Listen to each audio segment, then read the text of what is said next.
না, এরকম অ্যাপ্রিসিয়েশন মাঝে মধ্যে করলে ভালো হয়।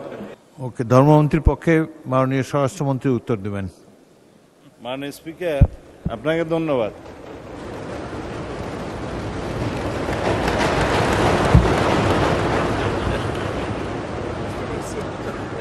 না, এরকম অ্যাপ্রিসিয়েশন মাঝে মধ্যে করলে ভালো হয়। আমি সোয়াবেরও আসতে উঠছি।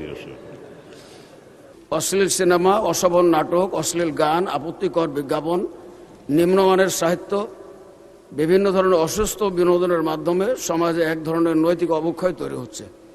এর ফলে পরিবার, সমাজ এবং ব্যক্তিগত জীবনে নৈতিক মূল্যবোধ দুর্বল হয়ে পড়ছে।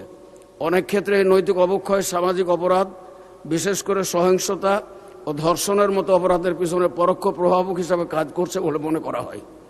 এই প্রেক্ষাপটে আমার প্রশ্ন হলো, ধর্ম মন্ত্রণালয় সমাজের নৈতিক ও মূল্যবোধগত উন্নয়নের জন্য কী ধরনের পদক্ষেপ গ্রহণ করবে, এবং যদি করে তাহলে এই উদ্যোগগুলোর রূপরেখা কেমন হবে, এটি আমার প্রশ্ন, জানতে চাই। মাননীয় মন্ত্রী।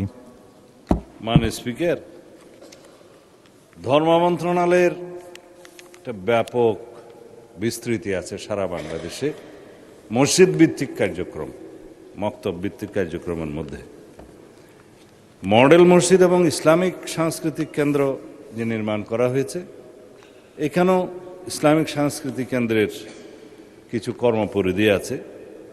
ইসলামী মূল্যবোধের চর্চা এবং সংস্কৃতির প্রধান কেন্দ্র হিসেবে এটা প্রত্যেক উপজেলায় কাজ করছে।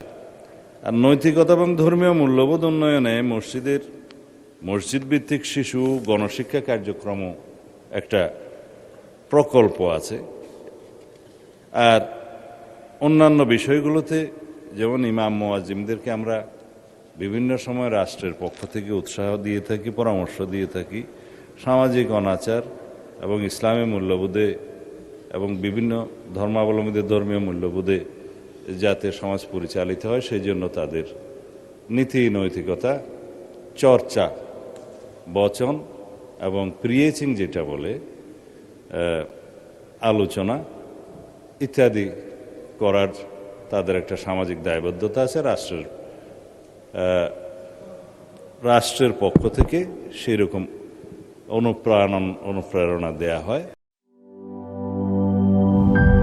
আরএফএল SWR পাইপই মাপে যা বলে তাই দেয়। RFL SWR pipe and fittings.